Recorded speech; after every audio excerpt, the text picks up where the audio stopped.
Grocery kami ni Jermaine today. Oras na alas 10. Pinag-check ko muna siya ng mail.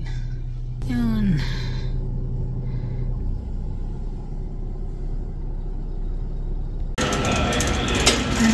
Superstore na. Ha? Terus sa mga laruan.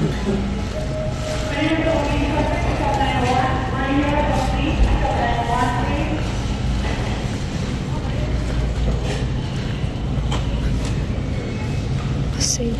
$7.99. Tayo sa grapes mo. Ay, sa grapes. Sa cherry muna.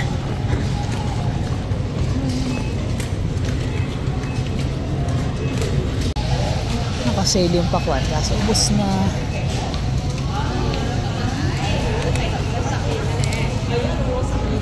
Yan na lang ang laman. Dadalawa. Balik na yung cherries. May stock na naman. Kaya lang $5.99 per pound na. Last time nabili ko $2.99 lang. Isa lang yung kinuha ko. Mas mahal na kasi siya ngayon. Pero dahil nga maiksi ang season ng cherries. Kaya kahit medyo pricey na siya. Okay pa rin.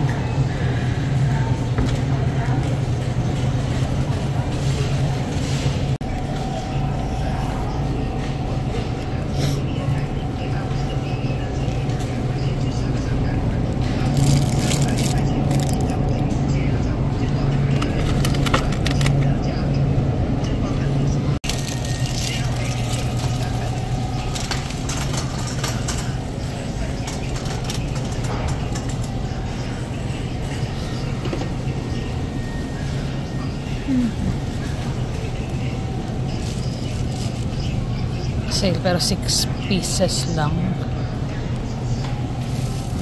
Pero naka-sale pero mas marami. Doble.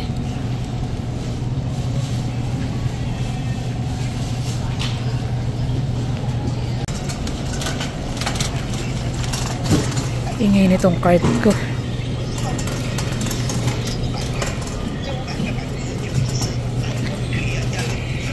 Ano yung buko? Yan, isang white rabbit. Pero ba ito ibang kulay?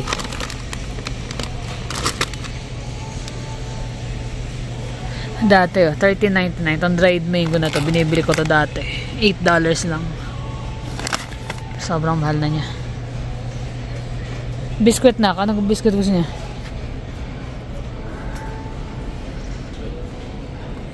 Ha? Diet ka? Skyflakes? Ito. Yung ano masarap no? Yung tag mo dun. Tita.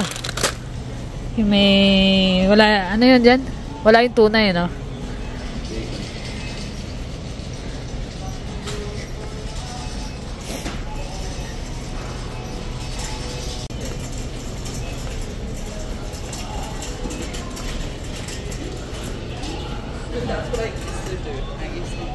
Bulldog. Ha? Hindi ko alam Hindi ka naman natin na kumakain Ikaw lang naman ako kumakain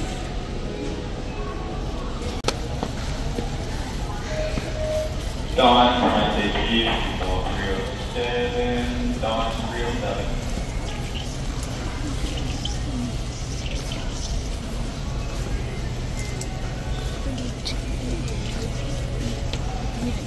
Yan natin ang parmesan tsaka spaghetti.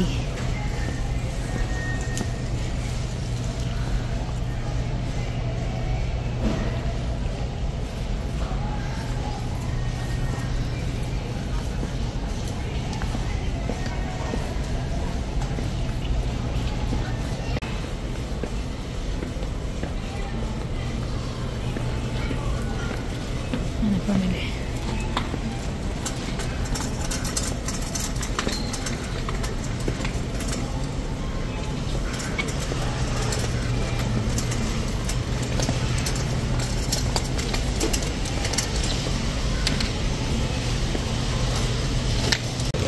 Babayad na kami.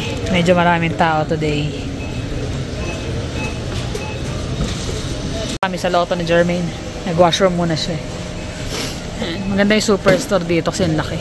Tsaka organized talaga. Kabisado na namin. Kaya dito lagi ako namimili. Diyan eh. Let's go. Seafood City naman. Tapos dito siya. Yan. Dito naman kami Seafood City. Kailangan ko rin pala ng cheese.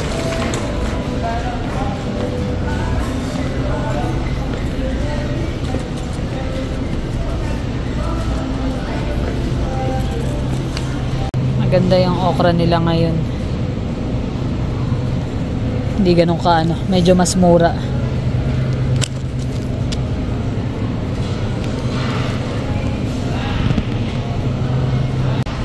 May mga tindaris lang mga jacket dito. Anong brand? Wala na. So yan, mga beauty product. Masarap magano yung Johnson na cologne, baby cologne. Fresh lang. Okay. So, one safeguard. Amoy ko nga yung mga Johnsons na. Dito lang siguro kami kain ng lunch ni Jermaine. Gutom na eh. Putok batok. Oh my gulay. Ayos amoy ko nga ito nakasindre. Nakabili na kami. Konti lang naman. Mga tinapay. Tsaka salmon. Hipon. Mabango to, diba? Ganyan mapabango yung baby kayo, diba? Yan. Tapos na ako mamili. Si Jermaine din na-wrap up ko na lang sa may TNT. Bumili siya ng coco para merienda ni daddy niya. So, ayun. Dito ako sa meat shop katatapos ko lang. Mga tiga Calgary yan. Dito karne. Yan. Wahing meat shop. So, ano yan, dito yan around sa may TNT, dito sa may Northeast. Sa may Pacific Palace ba yan? Basta dito around malapit sa may Marlboro.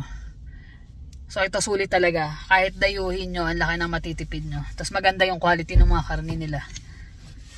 Nung una medyo parang ang hirap kasi ang sikip. Pero ngayon talaga inaayos na nila. Ganun pa rin yung pwesto pero mas maayos na. Pero talagang sulit yung mga karne. Ang laki ng matitipid. Ilan na yung mga nasabihan ko din ng mga katrabaho ko din na dito mamili. Kasi laking katipiran. Lalo kung medyo maramihan. Gaya namin for 2 weeks kami namimili. Tapos may mga pa-order din ako. So malaking bagay sa amin to. Mas nakakatipid. Although tumaas na rin yung mga price nila unlike before. Pero hindi pa rin kasi taas nung sa iba. Ayun. Bahay na kami ni Jermaine. Kaya siya ng bukot, gulugulot ang hangin sa labas. Pero which is good kasi presko. 22 lang ngayon. Kasi mga napamili namin. At saka pala, bumili kasi kami sa Seafood City na makakain. Hindi ko natanong yung pangalan ni ate, pero hi sa pakikipag-chikahan ng saglit. Hindi niya nakita si Jermaine Jermaine kasi nakaupo na dun sa may table. So nanonood daw siya. Tapos sabi niya gusto niya makita si Jermaine kaso wala siya nung dumaan kami. Kaya, thank you sa pag-hi. So, yun. Yes, Jermaine. Mama na eh. Mama ka ba? Pamili namin. Yun, mantika. Tapos, chapaghetti. Bulldog. Tapos, yung coffee ko. Skyflakes. Bread pan. Ayan, tinapay. Whole grain. Tapos ito yung cheese para sa spaghetti na order sa akin. Tapos yogurt.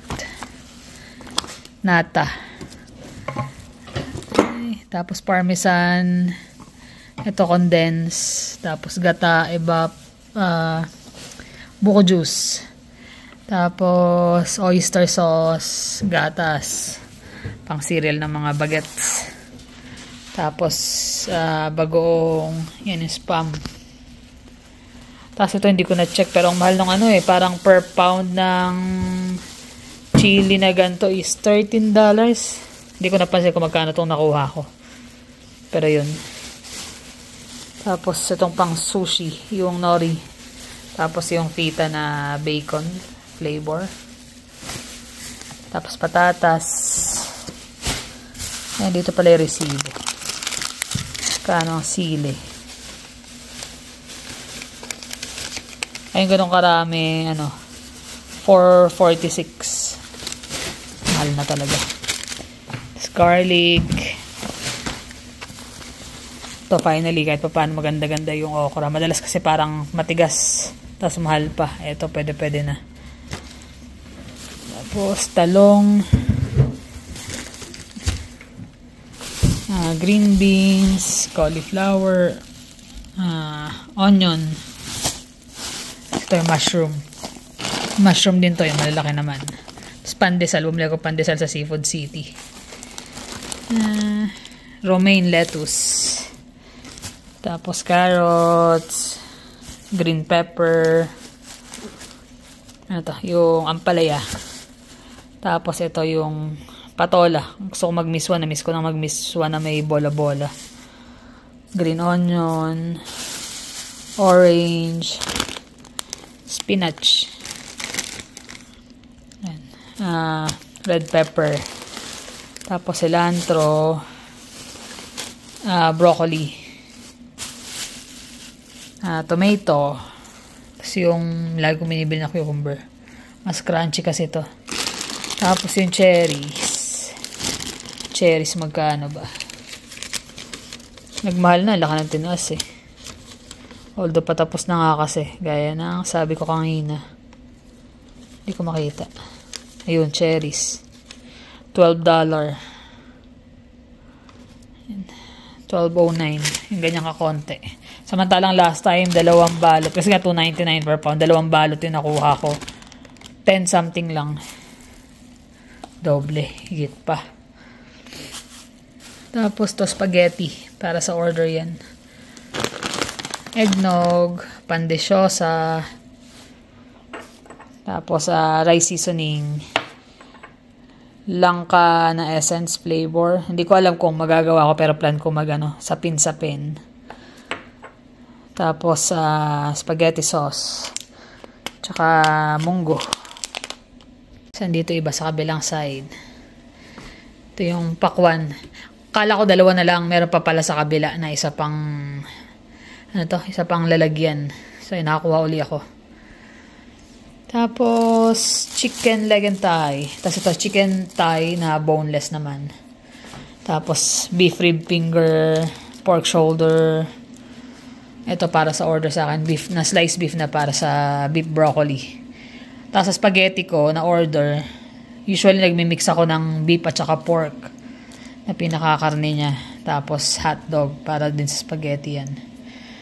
Tapos mula ko salmon, hipon at saka bangus. So yan na yung mga napamili namin ni Jermaine. Kaya mag-ayos-ayos na. Kasi yung nag-message nga, baka daw pwede magpa-add ng order kasi for Sunday yan. Sabi ko, pasensya na kasi kauuwi lang namin nung nasabi. Kung na-message niya ako na mas maaga. Okay, sana kaya pa. Pero ayoko nang bumalik ulit. Bukod sa oras, syempre gas na naman. Mas maganda na yung isang pamilihan. Lalo busy. Daming namimili. Ayan na. Uwi na siya. Pagod na. Anong oras na ako? Alas 4. Yung gagawin mo yung Yung tubo? Hindi, yung makina. Yung pump. Pabalik-balik kami. Nasisira. Ay, lang tahog siya eh. Uwi ka na ba? Tok na ako eh. Nung oras na ako. Alas 2. Ako, sabi niya, pangalawang load pa lang kami. Kasi, may tawag ulit. Ako, hindi pa rin tapos. Patay. Sabi ko, hapon na. Kaya ako eh. Ay, nakakainis yun. Kaya lang. Nainis ka sa trabaho, mahirap. Nainis ka sa mabibigat na gawain, yung mga makina, madulas, kasi puno ng pintura, makalat. Tapos pagdating ko, makikita ko yung bata. Namimitas ng kangkong sa ilog. Nanonood kasi ako ng KMJS. Nakikita mo, namimitas siya sa ilog. Ang dami na nalapitas niya. Nung binenta, 20 pesos. And yun yung bangka is gawa-gawa lang. For sure sa Pinas napapanlay, no? Boka-boka tawag nila eh. Yung parang square na bangka. Oo. Pero yun 20 pesos lang bibili niya yung kangkong, halos maghapon siya namimitas o ilang oras siya namimitas. Ilang oras. Tsaka risky, di ba? Sa bata na wala ka man lang life jacket or what. Taon lang yun. Baka 8 taon, 10 taon lang. 10 years old. Ayan pakita mo. Ayan namimitas siya ng kangkong. Paano ka naman magko-complain sa pagod at hirap? Anong karapatan ng meron ako para mag-complain sa pagod tsaka sa Pag nakita mo yung ganyan, nakakaawa. Pero 10 taon lang nagkaan siya para lang may maitusto sa kanila. Yung yung bang yung pagod mo parang ano yun? Ano bang karapatan ko para magsabi na nakakapagod? Samantalang dapat babad na babad. Dapat naglalaro lang yan. Naglalaro. Yung anak nga namin 10 years old. Sarap buhay Hanggang ngayon nga, baby kahit ang lalaki na Kasi minsan sa mga pamilya, sa mga magulang, parang ang hirap kasi sa akin para sa amin, ayaw mong parana sa mga anak mo yung naranasan mong hirap ng bata ka o yung kunyari pagmamalupit or kung ano man yung ayaw mong maranasan nila. Parang ayaw mong iparanas sa mga... Sa mga anak mo gusto mong magkaroon ng mas maganda silang buhay. Magandang buhay. Kanya lang sa kahirapan ng buhay, lalo na sa Pilipinas, hindi kahit syempre, sino ba naman magulang yung ayaw na maging maganda yung kinabukasan ng mga anak nila. Kaya lang, sadyang salat sila sa buhay. Talagang mabigat. Pero doon kahanga talaga yung mga ganyang bata na tumutulong sa magulang. Nagagawin lahat para makatulong. Talagang diyan ka sasaludo sa kanila Yan yung mga yung magpupursige sila para pagdating ng araw, maging maayos yung buhay ng pamilya nila. Naiiyak nga yung yung nanay kasi 4 yung mga bata Siyempre, yung hindi mo maibigay, hindi mo mapakain ng maayos yung anak mo, hindi ka ba mahirapan? Pero hindi naman lagi ginusto yun. Naano rin namin yan nung nag-uumpisa pa lang kami, kaya sabi ko, kailangan magkaroon ako ng magandang trabaho, kailangan yung trabaho ko maging maayos na makakapag-provide talaga na para sa pamilya, sa mga bata, lalo na yung mga bata. Ayoko lumaki sila ng mga yung gusto nilang bilhin sa SM o gusto nilang bilhin. Hindi mabili. O kahit na simpleng pagkain na gusto nila hindi nila makain. Kaya hanggat maaari. Ano tawag ni Javi? Javi. Although since bata naman talaga, din naman sila, kahit kami naman, kahit paano naging maayos naman ang buhay. Pero syempre, di ba, pag magulang ka, minsan mas gusto mo ibigay lahat sa mga anak mo. Kaya nakaka-touch sa panuorin itong mga ito Sakto pa naman pagdating ko, sabi ko, pagod na ako. Pagtingin ko, nakumuha ng bata ng kangkong. Sabi niya, sakit na ng daliri ko kasi yung dagta ng kangkong pumapasok doon sa kuko ko. Nagpapaltos na, nagsusugat na. Tapos babad siya sa tubig. Kaya sabi ko, pucha, ako naka-coverall pa, halos hindi ka rin madumi kasi naka-coverall ka nga, naka-gloves ka, naka-kompleto ka. Saka nabibili mo yung pangailangan. Binigyan ng vlogger. Binigyan ni June Robles. Binigyan ng 2,000. Yan yung mga talagang dapat tulungan yung mga ganyan. Lalo yung mga batang na dapat hindi naman gaganyan. Kaya lang dahil nga sa hirap ng buhay, sila mismo naiisip lang gumawa ng paraan para may pantustos. Kaya nga kain ka na muna. Natouch ako dun Nakaka-touch naman talaga. Yan guys, kagigising lang. Ako nga kanina pero siya. Kagigising lang. Ginising ko kasi baka di na makatulog mamaya may pasok siya bukas. So nagano ako ng spicy beef satay. Pero hindi siya yung authentic kasi kulang-kulang ang ingredients ko. Ayan. Yung noodles niya nasa ilalim na. Blinanch ko. Tapos nag-blanch din ako ng sliced beef. Naghiwa ako ng onion, green onion, cilantro. Cilantro yung... cilantro. Tapos bean sprout. Yung broth na lang ang ginagawa ko. So ayan. Naglagay na ako dyan ng Dapat yan i-char mo muna yung onion at saka ginger at saka yung mga spice. Pero hindi na kasi nagmamadali na at late na. So lagyan ko ng onion, diyan ko rin blinanch yung beef. Tapos ginger, star anise, cinnamon, cloves. Yun lang, kulang ako ng coriander at saka yung green cardamom. Tapos lagyan ko yan ng peanut butter kaya ganyan ang kulay. Tsaka chili paste. Tapos soy sauce, fish sauce. Tsaka konting chicken broth. Yan na, tapos na. Mabilisan lang yan. Wala pa an hour, tapos na. Mabilis ba? Kulang-kulang nga lang. Siyempre, iba pa rin yung merong yung may mga buto-buto. Iba pa rin yung sa... Buto-buto, tendon. Ayun o. Kakakain lang namin ng hapunan. Tapos din ng hapunan. Ayan. At least nakuha ko yung lasa ng pa. Medyo mga mapapaganong ka. Pag hinihigop mo na yung sabaw, yung gaya ng binibili namin sa may, Pa City. May kagat. May kagat. Tapos may konting peanut butter. Sulit ang craving. Solve. Ay, gusto mo pala na. Oo. Kaso layo na natin dati. Dapit lang namin dun Dadayo pa kasi kung kaya naman gawin. Kung may time. Although nahadalian pa yun. Kulang-kulang pa yun. Hindi pa kompleto yung peanut butter lang siguro medyo dagdagan mo ng konti. Mas marami pa. Hindi naman sobrang dami. Baka maging palaman. May kare-kare yun. Maging palaman yun. Dahil mag-store ng dalawa yun. Ay, donuts nga. Sarap. Ayun. Enough serving pa yun. Magkano pag binili mo, diba? 17 per order. Dalawa. Hindi nakatipid-tipid ka. Nakatipid ka ng konti. Babiyahe ka pa sa downtown. Tama. Layo. Layo. Sa may ingredients na madalian, pwede na yun. Ayan. Yan, kami nood kasi bukas, pasok na naman siya. Sabado. Masira pa nga yung makina kanina Kaya, baka bukas, sabi ko sa kanya, papasok pa ba tayo bukas? Parang ayaw ko na nga pumasok Papagod na raw kasi talaga siya. Pagod na ako yung paltos na nga yung ganito yung daliri ko Parang may tubig. Sa trigger ang init kasi. Parang ako mahawak ng kalderong wala kang pot holder. Oo. At siguro balutan mo ng something na Hindi, naka-gloves na ako. Doble Hindi, para extra protection pa ba? Na last day na bukas. Next week Next week, isang araw lang ang pagkita mo nun. Pasok ka na. Hindi, ibig sabihin balik na yung painter namin. Ang masama nun, rush sila kasi may deadline sila ng end of the month. Oo. Kailangan matapos. Kaya lang, gaya nga nang sabi niya kanina, na habang nanonood kami nung... Oo nga, ba't nagreklamo? Wala kang karapatan magreklamo.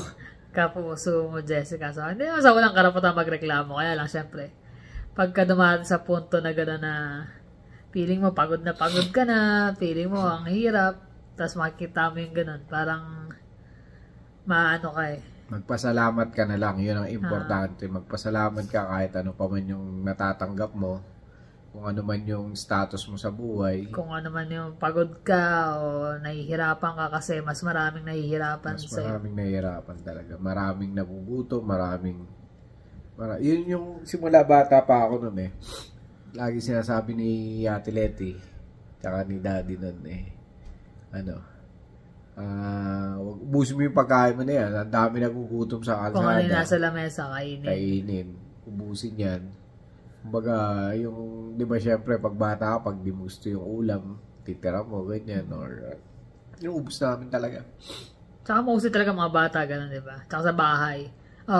Buusin niya pagkain, dami nagugutom. Pag bata ka, di mo mapapansin. Hindi mo mapapansin kasi parang nasa isip mo, ano lang ako ni mami o ni daddy, niloloko lang ako niya kasi gusto nila na paubos yung pagkain. Pero sa totoo lang, ikaw na ngayon ng mami at daddy. Alam mo na yung alam mo na kung bakit sinasabi nila yun noon. Kung ano yung value nung di ba? Nung nasa hapagkainan. Kaya yun. Agaya nga nun, yung bata, siya na maghapon. Sandaan lang kita niya. 5 bugkos. 5 bugkos yung mga malalaki. Malaki hindi lang yung bugkos na gano'n. Yung malaking... 20 pesos. Tapos bibili siya ang mahal na nga rin 1 kilong bigas. Tsaka isang sardinas, 90. Isang sardinas, 90. Kasama yung... Sasahugan lang ng kangkong nung nanay. Yun na yung pagkain nila. Ilan sila? 3. Tapos mag-asawa. Mag-asawa pa. 5 sila. Although 4 sa isa pinagagatas pa. Hindi na nga siya nakapag-aral kasi nga sa kahirapan ng buhay. Na pupersa pa silang gumawa ng paraan para makatulong sa pamilya. Lalo na yung yung lalaking bata Kasi siya yung namamangka talaga no? Ah.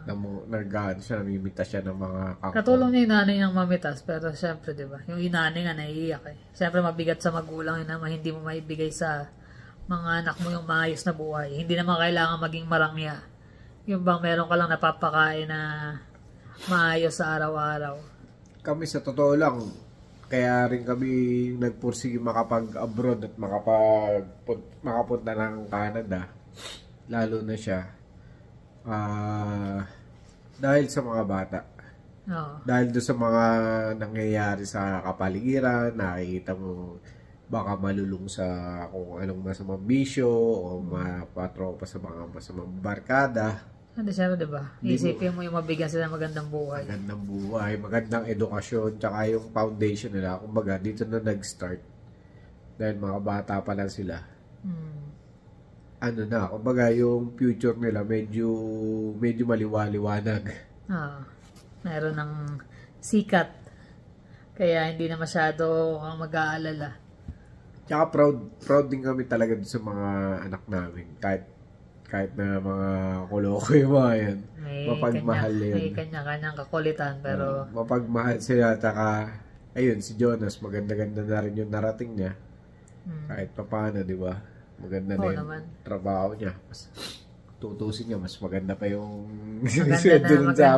maganda na yun na lugaran niya. Kaya happy na kami. Si Jeremy na lang yung gagabayan talaga. Na hanggang sa makatapos at makahanap din ng trabaho gaya ng kuya niya. Pero awan Diyos makakakuha rin yun. Tsaka like gaya nga ngayon, sabi nga namin pahirapan. Ang dami niya pinasahan hanggang ngayon. Wala pa rin tumatawag kasi gusto nga niya mag-summer job. Di lang naman siya kasi alam naman nakikita namin sa balita rin talaga na walang sobrang baba raw ng percentage ng mga edad na 16 up to 14 to 20 na edad na nakakuha ng trabaho. Hindi rin nakakakuha kasi nga napipil up ng mga ibang mas may experience. Dahil nga mga nangangailangan, lalo mga student, mga nangangailangan din talaga ng trabaho. So yun, dapat yun ang ng Canada. Kumbaga, ibalik nila yung kagaya ng dati. Ng mga bigyan ng chance yung mga kabataan. Bigyan ng chance yung mga kabataan tsaka yung mga may mga edad. Lalo na sa mga Walmart, ganyan. Di ba dati, sila yung mga nasa frontline na ngayon, nawawala na rin yung mga medyo may edad eh. Kasi yun ang pinaka nila. Siyempre, kahit pa paano, yung mga may edad na minsan, naiinip din sa bahayan. Nakukuha kasi yung trabaho eh. Dami nang agawan ng trabaho eh. Sabi na dyan, may tiyaga lang, pasa lang ng pasa. Nagpapasa online, pasa rin siya sa yung dito sa mismong mga store. Pero talagang so far wala pa. Hindi mo naman pwedeng pagpilitan kasi syempre, tinatsaga din naman niya. Tsaka yung yun nga, sa hirap ng buhay ngayon, kahit naman saan kahit hindi sa Pilipinas, sa ibang bansa, nararanasan din yung kahit nga dito, di ba? Daming mga homeless. Pero tuloy lang ang laban, huwag kang susukod sa mga pagsubok na ganun. Kasi part yun ng pag nalagpasan mo yun, part yun ng buhay, mas matibay ka na. Totoo. Mas magiging malakas ka kumpara doon sa dati mong naging buhay. Yun talaga, lagi may hamon sa buhay. Kailangan lang harapin mo lagi. Tsaka laban lang, kaya yan. Kaya nga maging thankful tayo so kung anong meron tayo. Magpasalamat tayo kung sa mga na-achieve natin, tsaka sa trabaho, sa meron mga tayo blessings na dumating sa atin, pagpasalamat natin. Huwag na tayong tumingin pa ng wag na maghangad na sobra-sobra. Tama na yung meron kang maayos na buhay, masayang pamilya, pero yung higit pa doon, wag na. Hayaan na muna natin na panahon ng dumating kung anong mangyayari kung anong bibigay sa atin. So, tayo kapit lang at laban. Siyempre, sabayan natin ang dasal. Yun ang wag na wag mawawala. At saka nga pala, magsha-shoutout tayo. Mga ating mga bagong viewers. Sige. So, yan pala. Shoutout muna kay Jesslyn Conada, John Pacanya, Elona Jean Bacani, Evelyn, Caro Leyva, Marian Las Piñas, Jinky Lontok, Orines Pam, S. Galang, Marge, Cassie Calaguas, Mika Apostol, Viva Lola. Sa'yo din. Meron kami kanya-kanyang listahan. Ito yung mga iboboto ko. Si Miss J. Jen, si Ma'am Angelita Quijano Corbilla. Kompleto. Ayan, si Miss Lita Kanaman. Si Chris Mary Vlog, tiga Marilao. Ayan. Sana safe kayo nung bumaha. Tapos si Balser Gisela Marie from Colorado.